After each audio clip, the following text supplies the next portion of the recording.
하나님, 오늘도 기도를 통하여서 사랑하는 주님의 성도님들이 육체의 한계를 뛰어넘어 성령이 주시는 그 힘만으로 주님의 일하심을 볼 수 있는 새벽 되게 해 주옵소서. 그 누구보다 주님 없이는 할 수 없음을 알기에 이 새벽에도 주의 이름을 부르짖고 나아가오니 주의 이름 부르는 사랑하는 성도님 한 분 한 분에게 성령의 충만한 은혜를 덧입혀 주시옵소서.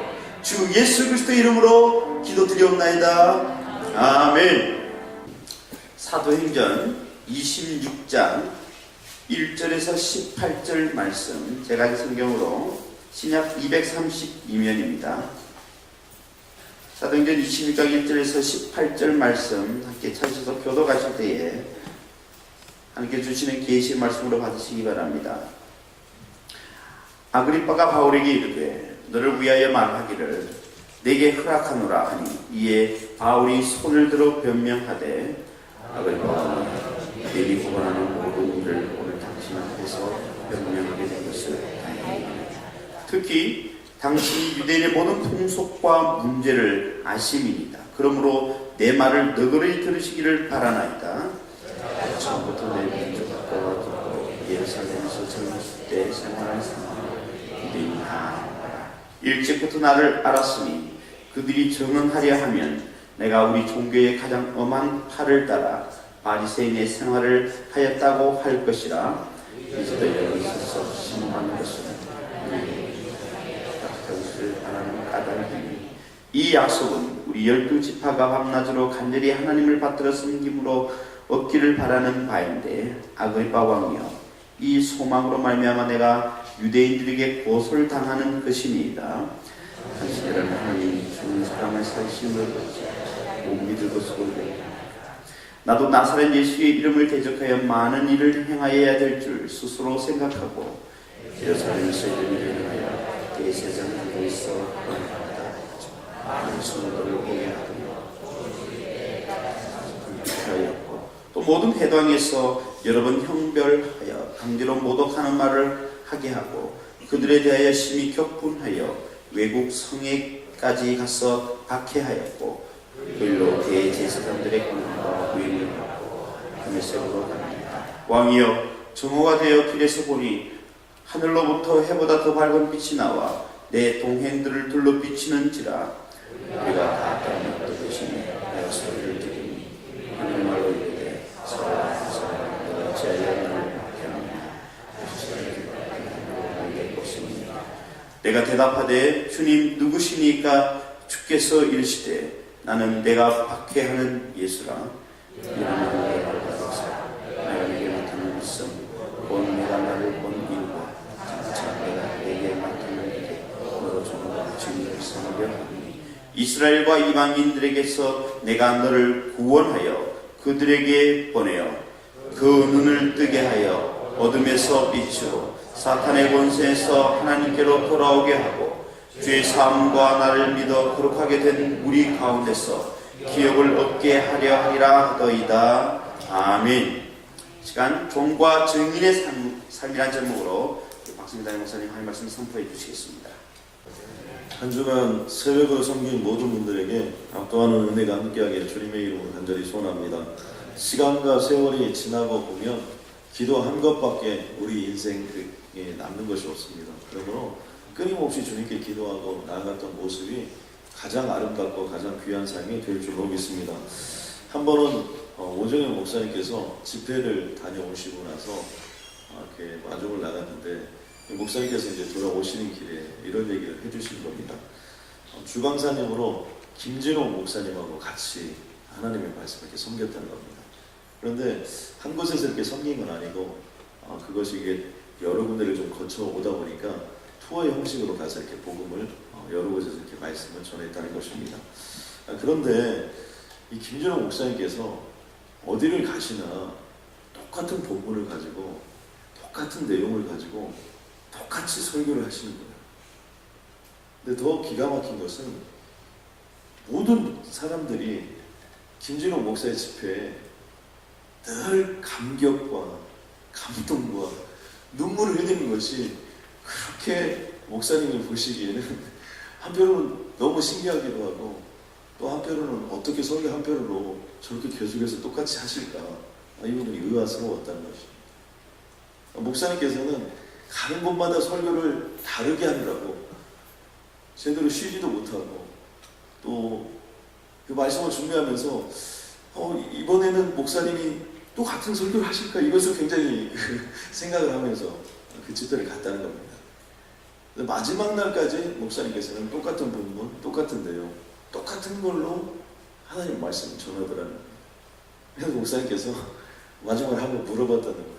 어떻게 생각하니까 참 또 그런 것 같기도 하고 그래서 목사님 정말 이렇게 어떻게 그렇게 똑같은 설교 한 편 준비해가지고 이렇게 많은 사람들을 감동시키고 어떻게 이럴 수가 있냐고. 저는 그냥 매번마다 옮길 때마다 이 설교를 새로 준비하느라고 얼마나 이게 참 그랬는데 그랬더니 김진호 목사님께서 정말 유명한 얘기를 해주셨다는 겁니다. 그게 뭐냐면 복음이 새로울 게 있습니까?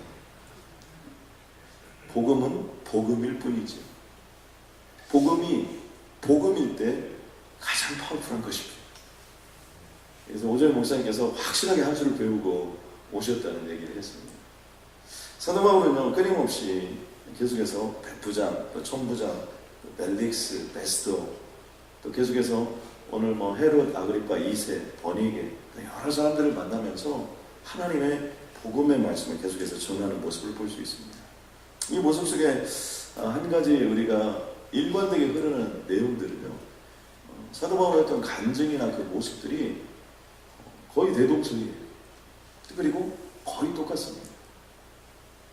그리고 인류 역사가 지금까지 오는 그 과정 속에서 예수 그리스도께서 이 땅에 오시고 이 사도 바울을 통해서 쓰여졌던 서신서들의 내용들도 보면 기독교 2000년 역사 속에서 같은 복음, 같은 내용을 가지고 계속해서 간다는 것입니다.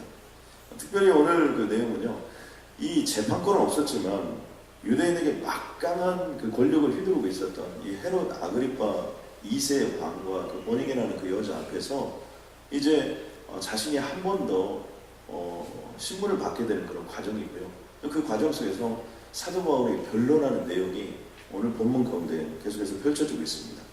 사도 바울은 이 변론을 하는 과정 속에서 늘 서론 부분에 한 가지는 뭐냐면 상대방에 대한 충분한 배려와 또 그리고 상대방을 한 번 정도 이렇게 격려하면서 말씀을 시작하는 거예요. 3절에 보니까 특히 당신이 유대인의 모든 풍습과 문제를 잘 아는 거에 대해서 정말 나는 감사하게 생각합니다. 그러면서 내 말을 너그러이 들어주시기를 바란다. 여기서 내 말을 너그러이 들어주시기를 바란다는 말은 뭐냐면 끝까지 내 말을 잘 경청해 줬으면 정말 좋겠다. 이런 내용을 얘기하는 것을 볼 수 있습니다. 사실 사도 바울의 입장에서 보면 지금 이 재판이 어느 정도까지 오냐면 사도행전 24장에서부터 시작해서 24장, 25장, 26장 그러면서 시간이 얼마나 흘러갔냐면 이제 3년째 접어들었습니다. 감옥에 가서 많은 신문을 받고 여러 가지 과정이 있지만 아무튼 죄가 있는 것도 아니고 또 죄가 없는 것도 아니고 또 그렇다고 해서 어떻게 큰 죄가 있는 것도 아니고 이게 아무것도 아닌 것 같은 일을 가지고 한 3년 정도 이렇게 시간이 흘러가면 아마 여러분도 진이 빠지게 될 거라고 이렇게 생각이 됩니다. 그런데 사도 바울은 이런 부분에 대해서 이렇게 진행을 쭉 하면서 나름대로 불만사항도 있을 것이고 또 그리고 왕이라고 또 와가지고 또 거드름을 피우고 또 여러 가지 얘기를 물어보고 이런 과정 속에서 참 대답조차 어떤 때는 하기 싫고 또 그리고 또 무엇인가 말한다는 것이 쉽지 않은 그런 상황임에도 불구하고 언제나 그는 처음에 이렇게 시작하는 그런 모습들을 볼 때 상대방에 대해서 충분하게 배려를 하면서 또 그리고 그 사람에 대한 어떤 부분에 대해서 분명히 어떤 장점이나 메리트 포인트를 얘기하면서 이렇게 나아가는 모습들을 볼 수 있습니다. 이것을 통해서 우리가 한 가지 깨달을 점은 무엇이냐면 사소한 것이라도 좀 철저하게 우리가 체득하고 배워서 내 것으로 만들어 가는 모습이 우리에게는 필요하다는 겁니다. 사람은요, 엄청난 차이가 나는 게 아닙니다. 저는 뭐 살면서 2m 넘는 사람을 별로 본 적이 없습니다. 그리고 150cm 이하를 별로 본 적이 없어요. 그냥 50cm 안에서 다 왔다 갔다 하는 사람은 큰 차이가 납니다. 여러분, 또 그리고 어떤 지식이나 뭐 학식도 엄청나게 많이 알고 엄청나게 조금 알고, 여러분 그런 시대가 지났어요. 인터넷 켜면 그냥 모든 지식이 모든 것들이 다 나오는 것입니다. 어떤 모든 차이들이라는 것이 뭐 현격하게 차이가 난다, 그런 게 별로 없어요. 책이 없던 시절이야 책이 있는 사람하고 없는 사람하고 차이가 났고, 학교가 별로 없던 시절이야 학교를 다니는 사람하고 안 다니는 사람하고 차이가 났지만, 지금은 어떤 그런 시대를 살아가지 않습니다. 그렇기 때문에 작고 사소한 것들이 모여서 결국에는 큰 차이를 만들어요. 그러니까 작고 사소한 실수들이 모여서 엄청난 실수들이 만들어지기도 하고요. 작고 사소한 것들을 최선을 다해서 살아가고, 그런 디테일의 힘이라고 해서 작은 것들을 소중히 여기고, 그런 부분들의 차이가 결국에는 엄청난 차이를 만들어내고, 또 상상할 수 없는 꿈들을 이루게 만들어준다는 겁니다. 저는 이렇게 사도 바울을 이렇게 보면서 그 서신서들을 보면 항상 인사하는 대목에서도 정말 자기 자신이 어떤 사람인지의 정체성, 또 그리고 그거에 대해서 쓰는 용어들, 이런 하나하나가 사도 바울은 일관성을 가지고 이렇게 계속해서 지속해 나가는 모습을 볼 때, 그런 부분에 사소하다고 생각하는 부분에 철저히 준비가 된 사람이 아닙니다. 저는 그러므로 이번 주말을 보내면서 여러분, 사소한 것이라고 할지라도 철저하게 준비해서 보내는 주말이 되시길 주님의 이름으로 간절히 소원합니다. 몇 가지로 사도 바울은 자기 자신에 대해서 얘기하는데요. 첫 번째는 자신에 대한 소개입니다. 자기는 길리기아 5지방에서 났고, 또 그리고 당시에 최고의 문화에 계열했던 가말리엘의 문화에서 공부를 했고, 또 그리고 자기는 바리새인 중에 바리새인이었다는 거예요. 특별히 이 부분을 강조하고 나아가는 핵심적인 내용 중에 하나는 뭐냐면, 그는 유대인 중에 유대인임을 말하고 있는 겁니다. 나는 저들과 다른 사람이 아니라는 얘기를 계속해서 하고 싶은 것입니다. 그리고 내가 어떤 사람인가는 사실은 고소하고 있는 사람들이 다 알고 있다는 거예요. 함께 나하고 뛰었고 여기까지 왔던 사람들이고, 한 시대를 같이 풍미하면서 왔기 때문에 별반 저 사람하고 너희들하고 다른 것이 아니라는 겁니다. 당신이 유대인의 왕이니까 그런 부분은 아마 잘 알 것이라고 사도 바울은 자신을 소개합니다. 그리고 다음으로는 이제 이 문제는 내 개인의 문제를 가지고 내가 여기 온 게 아니라, 내가 지금 이렇게 어려움을 처하고 내가 신문을 받고 지금 당신 앞에 서 있는 모습은 내 자신의 문제를 가지고 있는 것이 아니라 유대인의 소망에 관한 부분, 유대인의 미래에 관한 부분을 가지고 얘기하는 것이고, 그것은 바로 당신에게도 필요한 내용이라는 겁니다. 그리고 그 내용은 무엇이냐면, 하나님이 우리에게 약속해 주신 것이 있다는 거예요. 바로 그분이 메시아 되신 예수 그리스도인데, 우리 12지파에게, 12지파는 의미는 모든 이스라엘 족속들에게 다 해당된다는 거예요. 그 메시아 되신 예수 그리스도를 우리가 기다리고, 또 그리고 그 메시아 되신 예수 그리스도와 함께 우리가 나가야 되는데, 아니 자기가 예루살렘에 있었을 때 이 예수 그리스도가 이 땅에 이미 오셨고 십자가 못 박아 죽었는데 3일 만에 부활하셨다는 얘기를 자기도 들었다는 거예요. 이 말도 안 되는 얘기가 그때 흉흉하게 돌았다는 거예요. 그래서 자기가 어떻게 이럴 수가 있느냐, 그래서 그 사람들을 정말 감옥에 가두고 그런 얘기를 할 수 없도록 만들고, 심지어 자기가 여러 성중에, 또 그리고 이방인의 성중에 있는 먼 곳까지 가서 이 일들을 위해서 정말 헌신하고 희생적인 삶을 살았다는 겁니다. 그런데 세 번째 중요한 사실 중에 하나는 뭐냐면, 내가 그렇게 아니라고 얘기했고, 또 그리고 아직 메시아는 오지 않았다고 얘기했는데, 그 메시아 대신 예수 그리스도가 다메섹 도상에서 나에게 직접 나타나셨다. 그리고 나와의 대화 속에서 나의 눈에 비늘을 벗겨주시고, 내가 지금까지 보지 못했던 세계를 볼 수 있도록 만들어주셨고, 그 예수 그리스도가 부활체로 자신의 삶 앞에 나타났다. 그러면서 하나님, 그 예수 그리스도께서 자기에게 부탁하신 것이 있는데 크게 두 가지입니다. 하나는 종과 증인을 삼으려고 자신을 불렀다는 거예요.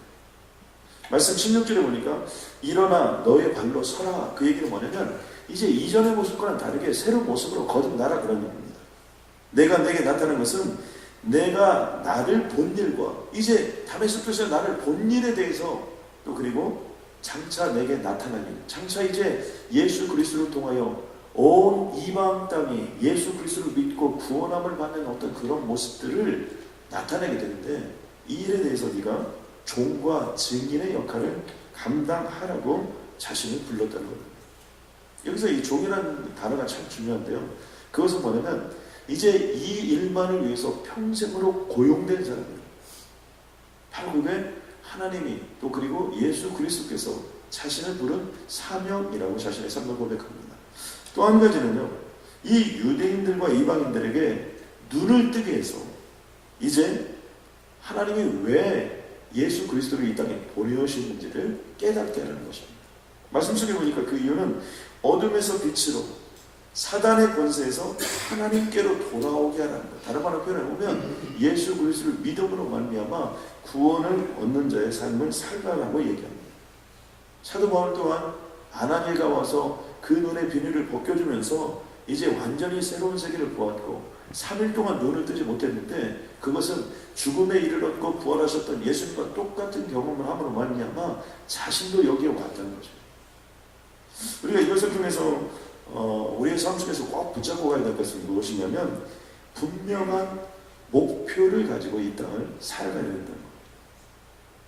사도 바울이 가장 위대한 점은 뭘까요? 그것은 복음 대신 예수 그리스도를 만나고 단 한 번도 뒤돌아보지 않고 일관되게 복음만을 향하여 전진해 나아갔다는 것.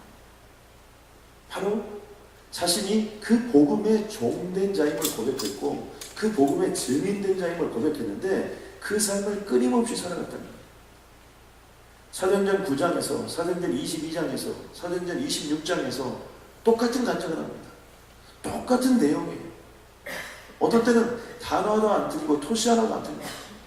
다 사람들이 다르고 상황이 다르고 그 장소가 달랐지만 그 전했던 복음의 내용들은 똑같은 내용들이 그곳에 있는 것들을 알 수 있습니다. 마치 김진웅 목사님께서 똑같은 복음을 가지고 계속해서 복음을 전하면서도 그 복음이 가는 곳마다 역사가 일어나고 불꽃이 일어나고 능력이 일어났던 것처럼 오늘 사도 바울에게도 똑같은 간증과 똑같은 삶의 목표를 가지고 나아가는 걸 볼 수 있습니다. 되게요, 스티븐 코비사에서 조사한 바에 따르면 어떤 분명한 목표를 가지고 또 그 목표를 성취하기 위하여 어떤 리튼 페이퍼를 가지고 쓰면서 이렇게 나가는 사람들은요, 한 3%밖에 되지 않습니다. 그리고 매년마다 이것을 리뉴하는 사람들은요, 약 한 1.5%밖에 되지 않습니다. 대개는 한 97%의 사람들이 분명한 목표 없이 꿈이 없이 이 땅을 살아가는 경우들이 아주 많더라고요. 꿈을 가지고 사는 사람들의 이 목표를 가지고 사는 사람들의 예 중에 참 가슴에 왔던 예 중에 하나가 이 조셉이라는 사람의 일생입니다. 이 조셉이라는 사람은 아일랜드계의 이민자였는데요. 이 조셉이라는 사람이 미국에 와서 사탕을 이렇게 팔아가지고 용돈을 벌면서 미국 이민자의 삶을 이렇게 시작했다는 겁니다. 그리고 그는 대학을 졸업하면서 은행에 취업을 했고, 은행에 취업을 해서 이렇게 보면서 정말 나도 한번 좀 많은 사람들이 이렇게 목표를 세우는 것처럼 한번 100만 장기가 됐으면 정말 좋겠다. 나도 100만 장기 한번 목표를 한번 세우자. 그래서 열심히 성실하게 일해가지고 은행장이 되었어요. 은행장이 되어서 돈을 만지면서부터 무슨 생각을 하게 되냐면, 내가 한번 정치와 경제 쪽에 한번 전문가로서 한번 목표를 세우고 한번 도전해보리라. 이렇게 해서 그 세계로 나아가려고 하다 보니까 일대 가지고는 안 되는 거예요. 그러니까 자기 대만을 가지고는 이 일들을 이룬다는 것이 쉽지 않은 것을 깨달았습니다. 그래서 그는 어디에가 자신의 삶을 투자하게 되냐면, 내가 그동안 버려들였던 돈을 가지고 자식들에게 투자를 하고 같은 아일랜드계 사람들 중에 탁월한 사람들에게 서포트를 하기 시작합니다. 그리고 그것을 통해서 자기가 정치의 꿈, 또 그리고 경제의 꿈을 이루는 목표를 세워가지고 나아가게 되는데요. 그 자녀들 중에 한 사람이 미국의 역사상 최연소 대통령이었던 존 F 케네디 대통령이 바로 이 조셉이라는 분의 둘째 아들입니다. 제가 얘기를 하고 싶은 내용은 뭐냐면 존 F 케네디 대통령이 어느 날 갑자기 하늘에서 뚝 하고 떨어진 게 아니라는 거예요. 아버지가 목표를 세우고 또 그 목표를 향하여 나아가면서 정말 그 목표와 꿈을 이루기 위해서 내가 당대하는 것은 한계가 있다는 걸 깨닫고 다음 세대를 키우고 다음 세대를 향하여 헌신하고 희생했던 결과입니다.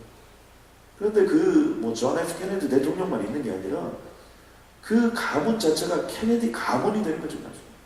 이 케네디 가문이라는 것은 미국만을 대표하는 게 아니고 전 세계를 대표하는 명문가 중에 명문가로 어떤 그런 시작이 일어나는데 그 시작조차도 아일랜드계 이민자의 어떤 삶으로 시작하고 사탕을 팔아서 용돈을 벌고 또 그리고 겨우 이렇게 취업을 하면서 목표를 세우고 꿈을 세웠던 사람들이 헌신하는 바탕 위에서 그런 일들이 이루어지게 되었다는 겁니다.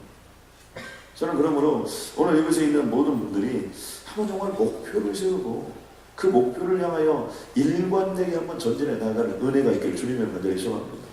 그런데 이 목표를 세울 때는요, 참고할 점이 하나 있습니다. 하나는요, 단기 계획과 장기 계획을 같이 세워야 됩니다.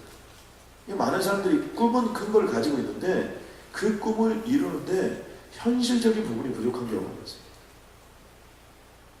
그렇기 때문에 우리가 해야 되는 일은 뭐냐면 10년 후와 10분 뒤의 목표를 같이 세워야 된다는 거예요. 10년 후라는 큰 픽처가 있다면 이 10년 후의 픽처를 위해서 지금 현재 내가 해야 될 것이 무엇입니까? 여러분, 매일매일 새벽 기도하면 좋은 점이 뭘까요? 그것은요, 끊임없는 기도의 반복입니다. 저는 여기에 딱 앉잖아요. 그러면 그냥 여기 앞에 와서 딱 앉거나 여기에 딱 앉으면요, 첫 번부터 중요한 기도 제목은 그냥 제가 뭐 요약하려고 그런 게 아니고요, 그냥 주님께 올려드린 기도의 제목이 쫙 그냥 나오는 거예요. 왜냐하면 매일매일 기도를 올려드리기 때문에 어떤 때는 너무나 심플해요. 그래서 세 가지가 있는데, 하나는 교회를 위하여, 또 그리고 하나는 가족을 위하여, 하나는 제 인생의 미래를 위하여, 이 세 가지 부분으로 제가 착 기도를 하는데, 어떤 때는 그냥 아무리 시간 없어도 주여 1, 2, 3 이렇게 기도만 해도 주님이 다 할 정도. 무궁무진한 것들이 다 여기 펼쳐지게 돼요. 그러니까 매일매일 목표를 또 매일매일 이루어야 될 것들을 반복하고 또 내 자신 속에서 삶 속에서 그것을 통해서 무엇을 해야 되고 어떤 일을 향해 나가고 어떤 모습이 되어야 되는지 이런 것들을 생각해 보면요, 새벽마다 기도하는 사람, 또 그리고 새벽마다 기도하는 사람들의 자녀들, 또 그리고 그 비즈니스들, 또 그리고 그 직장의 사람들, 이것은 우리가 남은 생애 가운데 반드시 그런 열매를 보게 될 줄을 믿습니다. 저는 신앙에 한 4대째 지금 크리스천의 가정 속에 자라고 제 자녀들이 5대째 자라는데요, 제가 어렸을 때부터 교회를 다니면서 지금까지 봐왔던 것 중에 가장 제가 소중하게 생각하는 것 중에 하나는 뭐냐면 오랜 시간 예수 믿은 사람들을 볼 수 있었다는 거예요. 어렸을 때부터 지금까지. 또 그리고 가끔 한국에 가면, 또 그리고 제가 섞였던 교회에 가면, 여러분 그런 것들을 보면서 무엇을 느끼는 거냐면, 그때 담요를 뒤집어 쓰고 새벽마다 울었던 그 권사님, 그 권사님은 이제 다 가셨지만 그 권사님의 자녀들이 얼마나 하나님의 역사를 이루고 영광을 이룹니까? 그런 모습들은요, 기도하는 사람들이 얼마나 소중한가를 우리는 알 수 있는 겁니다. 저는 여러분, 이 기도하는 것 속에서 목표를 발견하고 10년 후와 10분 후를 늘 반복하면서 살아가는 삶이 우리들에게 있다면 그것을 통해서 역사를 이루고 능력을 이루게 될 줄로 믿습니다. 또 한 가지는요, 목표를 세울 때는 아주 심사숙고해서 세워야 돼요. 대신에 목표를 세우면 반드시 실천하는 겁니다. 저는 사도 바울이 왜 대단한가? 저는 사도 바울이 좋아서 신약을 전공했고 신약에서 사도 바울을 전공했습니다. 근데 사도 바울을 전공하면서도 가장 가슴에 와닿았던 점은 무엇이냐면, 그는 복음에 대해서 우리도 얼마나 예수님을 만난 사람이 많습니까? 얼마나 나는 이렇게 예수님을 만났다고 간증한 사람이 얼마나 많습니까? 그런데 사도 바울은 그렇게 간증했던 예수 그리스도를 일관되게 전하면서 한평생을 살았습니다. 죽는 그 순간까지도. 역사적으로 볼 때 사도 바울이 목이 잘려서 죽는다고 하는데, 목이 잘려서 죽는 그 순간까지도, 머리가 통통통 3번 튀었다고 하는데 목이 잘려서 그 머리가 통통통 3번 튀는 그 순간까지도, 그 피가 하늘을 향하여 솟구치는 그 순간까지도 그는 자신에게 허락하셨던 복음의 종의 모습, 또 그리고 복음의 증인의 모습을 끝까지 살아가는 그 모습, 바로 그게 사도 바울이 우리에게 던져주는 중요한 메시지. 그리고 내용 속에서 계속해서 볼 수 있는 것은 사도행전 9장에서, 사도행전 22장에서, 사도행전 26장에서, 백부장 앞에서, 천부장 앞에서, 벨릭스 앞에서, 베스도 앞에서, 헤롯 아그리파 왕 앞에서, 그리고 앞으로도 지속되는 수없이 많은 사람들 앞에서 예수 그리스도의 도, 그리고 그 복음에 대한 모든 것들이 일관되게 전해지는 모습이 바로 사도. 예수 믿은 것도 감사한데 각 사람에게 그가 행한 대로 갚아주겠다고 주님께서 말씀하여 주시면 감사합니다. 심은 대로 거두리라고 우리에게 말씀하여 주셨던 거죠. 하나님 믿음을 심었습니다. 하나님 기적을 심었습니다. 하나님 예수 그리스도의 보혈의 피로 능력을 심었어. 하나님 권능으로 우리 인생을 채워주시고 주님 인도하여 주옵소서. 하나님 어차피 지금까지 내 힘으로 살아오지 않고 주님 붙잡고 여기까지 살아왔는데 남은 인생 동안 내 힘으로 살지 않고 주님 붙잡고 살아가게 하여 주시옵소서. 하나님 오늘도 기도의 자리, 은혜의 자리, 능력의 자리를 우리를 불러주신 주님을 감사합니다. 금토일 3일간을 지켜주시고 보호하여 주셔서 이 3일의 기적이 우리 인생 가운데 새로운 기적으로 작용할 수 있도록 주님 도와주시옵고 죽었던 모든 것들 아버지 부활하는 영광이 임하게 하여 주시옵소서. 하나님 새로운 인생, 새로운 영적인 도전이 있는 한 주간이 되게 하여 주옵소서. 예수님의 이름으로 기도드렸습니다.